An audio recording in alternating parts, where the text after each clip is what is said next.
Mr. Emeskov, the OECD has forecasted for Italy a GDP development of at most 1.4% until 2060. Is it an optimistic forecast, and what are the prospects for Italy? Well, we think it's a reasonably realistic projection.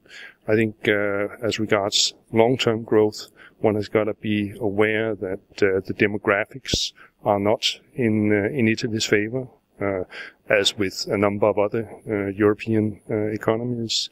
And of course, being a mature economy, productivity growth is also lower than it is in many emerging economies. That said, there's certainly something Italy can do to boost its productivity growth, which even by developed OECD country standards has been particularly poor.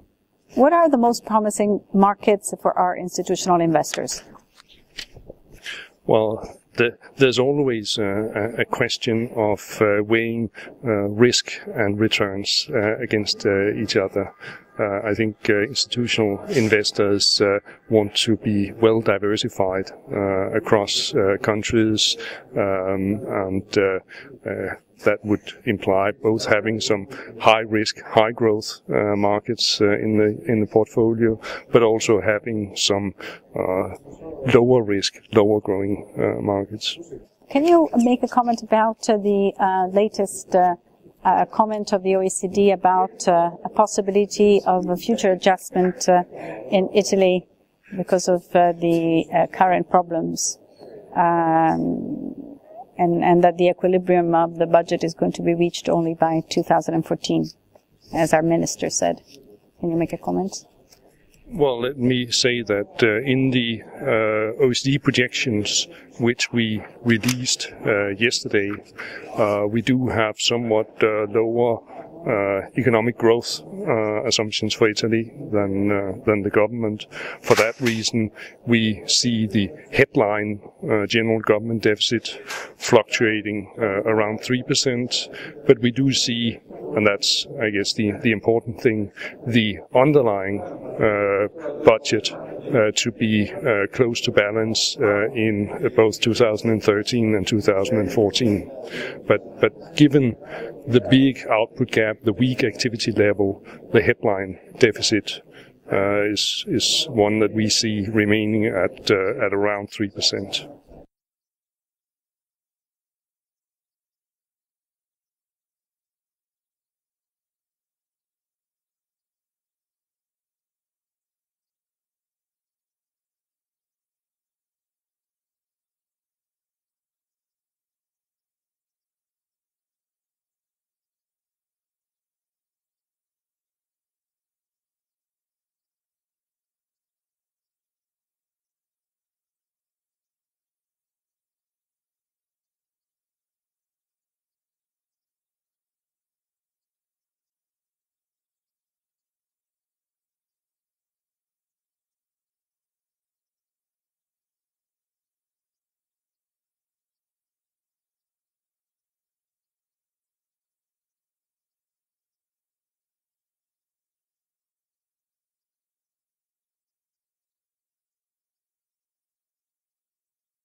Professor McFadden, we're still exposed to the speculations on the market against the weak economies of the European Union, and this would run the risk of having an increase in the spreads. What do you think? Yes, certainly. A lot of the high interest rates currently being paid by Italy, Spain, and the other Mediterranean countries are due to the possibility of a speculative flight and that could precipitate a default. And certainly the remedy for that would be ironclad guarantees at the EU level that speculation will not succeed. According to you, is it necessary to have new rules for the markets or new budget policies to avoid an excessive increase in public deficits, or both? I think that it is necessary to have both. It's certainly, I think, necessary in the new era for national economies to recognize the risk they impose on themselves by incurring too much public debt. That itself does not solve the past problem and the debt overhang, and that's an issue which deserves to be treated as a historical aberration.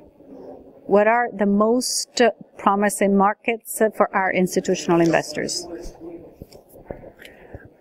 I think that in an era where the euro is at risk, there is obviously some diversification advantage to investing in currency-denominated assets which are clearly stable. Let's say, for example, the Canadian dollar.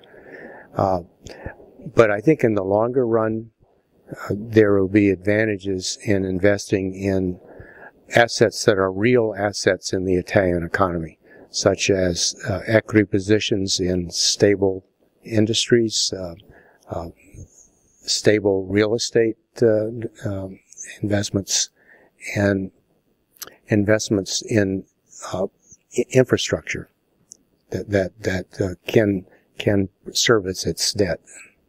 What could be the tolerable GDP debt ratio for the economies? Well, I don't think there is a single number. I would say that Greece's is too high. Italy's would be too high if it were substantially held by foreigners and subject to speculative attack. But from talking to Italian economists, I don't think that the current 110 or 120% debt to GDP ratio in Italy is on its own unsustainable. I think it would be better if it was lower, with under 100%. I would like to have some comment on the fiscal cliff and on the Obama negotiation within the Congress. What do you think? It should be, the fiscal cliff should be a problem that is relatively easily resolved. I don't think there is any fundamental disagreement that the improvement in debt accumulation and the deficit that would occur under the fiscal cliff conditions is desirable in the long run. And I don't think there's much disagreement that it's a bad idea in the short run when the economy is fragile. So there should be a political accommodation which would postpone or spread out the short run impacts of that, but at the same time implement it in the longer run when the economy is more robust.